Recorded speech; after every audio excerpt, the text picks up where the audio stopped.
नमस्कार विद्यार्थी मित्रांनो, स्वागत आहे तुम्हा सर्वांचं महानोकरी एक्सप्रेस या आपल्या मराठी यूट्यूब चॅनलवरती। तर बघा विद्यार्थी मित्रांनो, DMR मेगा भरती 2025साठी तांत्रिक घटकावर सराव प्रश्नसंच आपण बघत आहोत आणि याचा आपला सराव प्रश्नसंच क्रमांक 3 असणार आहे। या व्हिडिओमध्ये आपण नवी मुंबई महानगरपालिका भरतीमध्ये मेडिकल सोशल वर्कर या पदाकरता जो काही TCSने पेपर घेतलेला होता त्या पेपरमधील प्रश्न आपण जशाच्या तसे या व्हिडिओमध्ये घेतलेले आहे। तर यावरून तुम्हाला असं लक्षात येतील की TCSने कशा प्रकारे प्रश्न विचारलेले होते। यासाठी तुम्हाला असा फायदा होईल की DMRच्या एक्झाममध्ये तुम्हाला प्रश्नाचे स्वरूप कळेल आणि प्रश्नाची भाषा जे काही असेल म्हणजे काठिण्य पातळी काय आहे हे तुम्हाला या प्रश्नांमध्ये समजून येतील। तर आपण या व्हिडिओमध्ये 15 प्रश्नांचा सराव करणार आहोत आणि येणाऱ्या पुढच्या व्हिडिओमध्ये सुद्धा याच्यातील जे काही प्रश्न बाकी आहे ते प्रश्नसुद्धा आपण घेऊन येणार आहोत। तर व्हिडिओ शेवटपर्यंत पाहायचा आहे आणि चॅनलवर नवीन असाल तर चॅनलला लगेच सबस्क्राईब करून घ्यायचं आहे, जेणेकरून अशाच नवनवीन अपडेट ह्या तुमच्यासाठी घेऊन येत राहू। बघा विद्यार्थी मित्रांनो, या व्हिडिओमध्ये आपण TCSने घेतलेले प्रश्न आपण बघत आहोत। तर चला सुरुवात करूया। तर बघा विद्यार्थी मित्रांनो, आजचा आपला पहिला प्रश्न आहे, जर एखादी व्यक्ती दंडाच्या भीतीने नव्हे तर कर्तव्याच्या अंतर्गत भावनेमुळे कचरा टाकण्यापासून परावृत्त होत असेल तर ती कोणत्या संकल्पनेचे सर्वोत्तम प्रतिबिंब आहे? ऑप्शन दिलेले होते, कायदेशीर सक्ती, 2 आहे सामाजिक प्रयोग, 3 सामाजिकरणातून उद्भवणारे आत्मनियंत्रण आणि 4 सार्वजनिक सक्ती। तर या प्रश्नाचं योग्य उत्तर होतं सामाजिकरणातून उद्भवणारे आत्मनियंत्रण। आणि या ठिकाणी या प्रश्नाचं योग्य उत्तर आहे पर्याय क्रमांक 3। प्रश्न नीट वाचून घ्यायचा आहे आणि पर्यायावर सुद्धा लक्ष द्यायचं आहे। तर चला दुसरा प्रश्न बघूया। त्यानंतर बघा प्रश्न क्रमांक 2 होता, खालीलपैकी कोणते शोध हे सामाजिक बदलाच्या घटकांपैकी एक म्हणून सर्वोत्तम वर्णन करते? ऑप्शन दिलेले होते, भौतिक परिणामांशिवाय पूर्णपणे अमूर्त संकल्पना, 2 होतं विद्यमान ज्ञानाची पुनर्रचना किंवा नवीन अनुप्रयोग, 3 होतं परदेशी समाजातून आयात केलेला एक नवीन सांस्कृतिक गुणधर्म, 4 होतं लोकसंख्येच्या घनतेमध्ये बदल। तर खालीलपैकी कोणते शोध हे सामाजिक बदलाच्या घटकांपैकी एक म्हणून सर्वोत्तम वर्णन करते? तर याचं उत्तर होतं विद्यमान ज्ञानाची पुनर्रचना किंवा नवीन अनुप्रयोग। म्हणून या ठिकाणी या प्रश्नाचं योग्य उत्तर आहे पर्याय क्रमांक 2। त्यानंतर बघा पुढचा प्रश्न होता, मानवी वर्तन आणि मानसिक प्रक्रिया समजून घेण्यासाठी खालीलपैकी कोणती सामाजिक विज्ञान सामाजिक कार्याशी थेट संबंधित आहे? ऑप्शन दिलेले आहे, राज्यशास्त्र, अर्थशास्त्र, मानसशास्त्र आणि इतिहास। तर मानवी वर्तन आणि मानसिक प्रक्रिया समजून घेण्यासाठी खालीलपैकी कोणते सामाजिक विज्ञान सामाजिक कार्याशी थेट संबंधित आहे? तर मानसशास्त्र हे जे आहे शास्त्र, हे विज्ञान हे मानवी वर्तन आणि मानसिक प्रक्रिया हे समजून घेण्यासाठी थेट संबंधित आहे। म्हणून या ठिकाणी या प्रश्नाचं बरोबर उत्तर होतं पर्याय क्रमांक 3। त्यानंतर बघा प्रश्न क्रमांक 4 आहे, खालीलपैकी कोणता पर्याय उत्क्रांतीच्या सिद्धांताला सामाजिक बदलाच्या चक्रीय सिद्धांतापासून वेगळे करतो?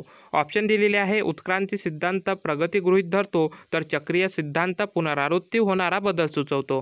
दुसरा आहे, उत्क्रांती सिद्धांत मूल संघर्षावर भर देतो तर चक्रीय सिद्धांत अभिजात वर्ग संघर्षावर भर देतो। 3 उत्क्रांती सिद्धांत रचना नाकारतो तर चक्रीय सिद्धांत त्याची पुष्टी करतो। आणि 4 आहे, उत्क्रांती सिद्धांत वेळ असंबद्ध मानतो तर चक्रीय सिद्धांत तो रेषीय मानतो। तर या प्रश्नाचं बरोबर उत्तर आहे, उत्क्रांती सिद्धांत प्रगती गृहीत धरतो तर चक्रीय सिद्धांत पुनरावृत्ती होणारा बदल सुचवतो। या ठिकाणी या प्रश्नाचं बरोबर उत्तर आहे पर्याय क्रमांक 1।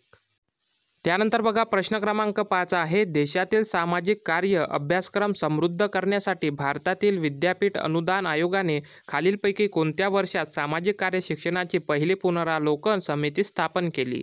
ऑप्शन दिलेले आहे, 1965, 2 1969, 3 आहे 1962 आणि 4 आहे 1971। तर या प्रश्नाचं योग्य उत्तर आहे पर्याय क्रमांक 1। 1965 मध्ये देशातील सामाजिक कार्य अभ्यासक्रम समृद्ध करण्यासाठी भारतातील विद्यापीठ अनुदान आयोगाने सामाजिक कार्य शिक्षणाची पहिली व पुनरावलोकन समिती स्थापन केली आहे। म्हणून या ठिकाणी या प्रश्नाचं योग्य उत्तर आहे पर्याय क्रमांक 1। 1965। त्यानंतर बघा प्रश्न क्रमांक 6 आहे, ते केरळचे एक महान समाज सुधारक होते जे जाती व्यवस्थेविरुद्ध आणि तिच्या परिणामांविरुद्धच्या त्यांच्या अथक लढ्यासाठी प्रसिद्ध होते। त्यांचे कार्य केरळमधील मागासवर्गीयांच्या विशेषतः एझावा समुदायाच्या उन्नतीकरिता होते। येथे खालीलपैकी कोणत्या व्यक्तिमत्वाचे वर्णन केले जात आहे? ऑप्शन दिलेले आहे, श्री नारायण गुरु, 2 आहे EV रामास्वामी नायकर आणि 3 आहे श्री सुब्रमण्यम अय्यर आणि 4 आहे श्री राजगोपालचारी। या प्रश्नाचं योग्य उत्तर आहे पर्याय क्रमांक 1, श्री नारायण गुरु। त्यानंतर बघा प्रश्न क्रमांक 7 आहे, एक केस वर्कर एका तरुण प्रौढ व्यक्तीला मदत करत आहे, ज्याने अलीकडेच त्याची नोकरी गमावली आहे आणि आता तो चिंता अनुभवत आहे आणि सामाजिकरित्या दूर जाण्याचा विचार करत आहे. क्लायंटने असे म्हटले आहे की तो दबलेला आहे आणि निर्णय घेण्यास असमर्थ आहे. या परिस्थितीत सोशल केस वर्करचे कोणते प्रमुख तत्व येथे सर्वात जास्त संबंधित आहे? प्रश्न नीट वाचून घ्यायचा आहे. प्रश्न खूप लांब लांब दिलेले आहे, यामध्ये तुमचा वेळ खूप जाणार आहे. तर प्रश्न नीट वाचायचा आहे आणि मग त्यानंतरच उत्तर देण्याचा प्रयत्न करायचा आहे. तर ऑप्शन दिलेले आहे, रोजगाराच्या समर्थनासाठी कायदे विकसित करणे, 2 उपचार योजना तयार करण्यासाठी व्यक्तीची परिस्थिती समजून घेणे, 3 गट आधारित निर्णय प्रक्रियेत व्यक्तीला सहभागी करून घेणे आणि 4 आहे समुदाय स्तरीय समर्थन नेटवर्क वाढवणे. तर या प्रश्नाचं योग्य उत्तर आहे उपचार योजना तयार करण्यासाठी व्यक्तीची परिस्थिती समजून घेणे. तर अशा प्रकारे हे प्रश्न TCSने नवी मुंबई महानगरपालिका या परीक्षेमध्ये मेडिकल सोशल वर्कर या पदाकरता विचारलेले आहेत. त्यानंतर बघा प्रश्न क्रमांक 8 आहे, गट हस्तक्षेपादरम्यान एका सामाजिक कार्यकर्त्याला असे आढळते की बहुसंख्य लोकांनी घेतलेला निर्णय एका अपंग सदस्याला दुर्लक्षित करतो. सामाजिक कार्यकर्त्याने कोणता मूल्य आधारित दृष्टिकोन अवलंबावा? ऑप्शन दिलेले आहे, वैयक्तिक क्षमता लक्षात घेऊन समान संधीचा पुरस्कार करणे, दुसरा आहे लोकशाहीवादी सहमती नेहमीच पाळली पाहिजे, 3 आहे वैयक्तिक हक्कांपेक्षा गटाच्या सोयीला प्राधान्य देणे, 4 व्यावसायिक मूल्यांपेक्षा वैयक्तिक मूल्यावर भर द्या. तर या प्रश्नाचं योग्य उत्तर काय होईल? तर वैयक्तिक क्षमता लक्षात घेऊन समान संधीचा पुरस्कार करणे या प्रश्नाचं योग्य उत्तर होईल. त्यानंतर बघा प्रश्न क्रमांक 9 आहे, खालीलपैकी कोणते सामाजिक कार्य व्यवसायाचे सोशल वर्क प्रोफेशन म्हणून मूलभूत मूल्य मानले जाते? ऑप्शन दिलेले आहे, सांस्कृतिक वर्चस्व, 2 सामाजिक न्याय, 3 राजकीय तटस्थता आणि 4 नफा वाढवणे. तर कोणते सामाजिक कार्य व्यवसायाचे मूलभूत तत्व मानले जाते? तर सामाजिक न्याय हे सामाजिक कार्य व्यवसायाचे मूलभूत मूल्य मानले जाते. म्हणून या ठिकाणी या प्रश्नाचं योग्य उत्तर होईल पर्याय क्रमांक 2. तर बघा विद्यार्थी मित्रांनो, अशाच प्रकारचे प्रश्न हे TCS परीक्षेमध्ये वारंवार रिपीट करत असतात. म्हणून जे काही प्रश्न प्रिव्हियस इयरमध्ये विचारले असते त्या प्रश्नांचा पॅटर्नसुद्धा लक्षात असणे गरजेचे आहे. त्यानंतर बघा प्रश्न क्रमांक 10 आहे, ग्रामीण सामाजिक कार्य हस्तक्षेपांमध्ये तंत्रज्ञानाचे अडथळे कमी करण्यासाठी खालीलपैकी कोणता उपाय सर्वात योग्य असेल? ऑप्शन दिलेले आहे, फक्त पुरुष कुटुंब प्रमुखांना स्मार्टफोन प्रदान करणे, 2 शहरी लोकसंख्येपर्यंत सेवा प्रवेश प्रतिबंधित करणे, 3 आहे डिजिटल ॲप्सवर मास मीडिया वापराचा प्रोत्साहन देणे आणि 4 आहे प्रशिक्षणासह ई-गव्हर्नन्स आणि मोबाईल ॲप्सचा वापर करणे. तर या ठिकाणी या प्रश्नाचं योग्य उत्तर आहे पर्याय क्रमांक 4, प्रशिक्षणासह ई-गव्हर्नन्स आणि मोबाईल ॲप्सचा वापर करणे. तर ग्रामीण सामाजिक कार्य हस्तक्षेपांमध्ये तंत्रज्ञानाचे अडथळे कमी करण्यासाठी कोणता सर्वात योग्य उपाय आहे? तर प्रशिक्षणासह ई-गव्हर्नन्स आणि मोबाईल ॲप्सचा वापर करणे हा योग्य उपाय आहे. त्यानंतर बघा प्रश्न क्रमांक 11, खालीलपैकी कोणते स्रोत संकल्पवादाला बळकटी देतात? 1 आहे नैतिकता, 2 धर्म, 3 व्यक्तिवाद, 4 अध्यात्म, 5 सुखवाद आणि 6 भौतिकवाद. तर कोणते स्रोत हे संकल्पवादाला बळकटी देतात? तर या प्रश्नाचं योग्य उत्तर आहे फक्त 1, 2 आणि 4 म्हणजेच नैतिकता, धर्म आणि अध्यात्म हे स्रोत जे आहे हे स्रोत संकल्पवादाला बळकटी देतात. म्हणून या ठिकाणी या प्रश्नाचं योग्य उत्तर आहे पर्याय क्रमांक 1, फक्त 1, 2 आणि 4. त्यानंतर बघा प्रश्न क्रमांक 12 आहे, सरकार सर्व सार्वजनिक कार्यालयांमध्ये कागदावर आधारित प्रक्रिया डिजिटल प्रणालींनी बदलण्याची योजना आखत आहे. याला सर्वोत्तम वर्गीकरण काय करता येईल? ऑप्शन दिलेले आहे, फक्त सांस्कृतिक बदल, 2 एक बाह्य बदल, 3 आहे फक्त सामाजिक बदल आणि 4 एक सामाजिक सांस्कृतिक बदल. तर या प्रश्नाचं योग्य उत्तर आहे पर्याय क्रमांक 4, एक सामाजिक सांस्कृतिक बदल. सरकार सर्व सार्वजनिक कार्यालयांमध्ये कागदावर आधारित प्रक्रिया डिजिटल प्रणालींनी बदलण्याची योजना आखत आहे.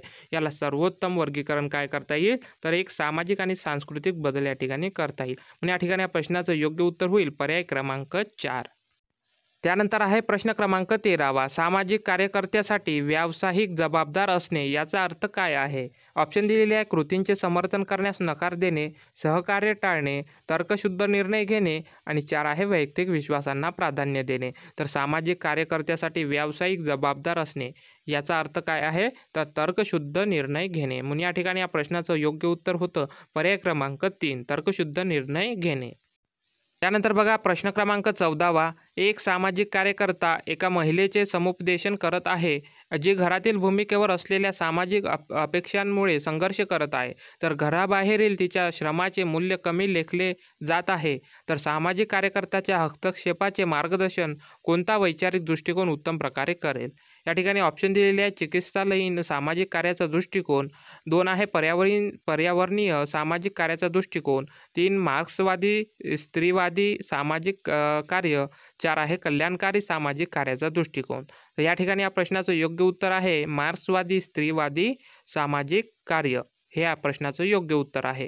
म्हणून पर्याय क्रमांक 3 या प्रश्नाचं योग्य उत्तर होईल. त्यानंतर बघा प्रश्न क्रमांक 15वा आहे. खालीलपैकी कोणते समाजातील समाज कल्याण सेवांवरील स्ट्रक्चरल फंक्शनल दृष्टिकोन सर्वोत्तम प्रतिबिंबित करते. या प्रश्नाचं योग्य उत्तर होतं समाज कल्याण सेवा व्यक्तींना बदलत्या सामाजिक भूमिकांशी जुळवून घेण्यास आणि सामाजिक स्थिरता राखण्यास मदत करण्यासाठी अस्तित्वात आहे. या ठिकाणी या प्रश्नाचं योग्य उत्तर होतं पर्याय क्रमांक 1. तर बघा विद्यार्थी मित्रांनो, अशा प्रकारचे प्रश्न हे TCSने नवी मुंबई महानगरपालिका भरती या परीक्षेमध्ये मेडिकल सोशल वर्कर या पदाकरता विचारलेले होते. तर या प्रश्नांचा तुम्हाला DMER या परीक्षेमध्ये नक्कीच फायदा होतील, कारण यामध्ये तुम्हाला प्रश्नाचे स्वरूप, प्रश्न कशा प्रकारे विचारलेले आहे हे सर्व तुम्हाला या ठिकाणी माहिती पडेल. तर तुम्ही काय करायचं आहे, जे काही प्रिव्हियस इयर क्वेश्चन पेपर आहे त्या प्रिव्हियस इयर क्वेश्चन पेपरचं संपूर्ण ॲनालिसिस करून घ्यायचं आहे. तर अशा प्रकारे प्रश्न जे काही राहिलेले आहेत ते आपण पुढच्या व्हिडिओ मध्ये सुद्धा घेऊन येणार आहोत. त्यासाठी व्हिडिओला लाईक करायचं आहे, चॅनलला लगेच सबस्क्राईब करून घ्यायचं आहे, जेणेकरून अशाच प्रकारचे नवीन व्हिडिओ तुमच्यासाठी घेऊन येत राहू. तर चला भेटूया पुढच्या एका नवीन व्हिडिओमध्ये. तोपर्यंत धन्यवाद.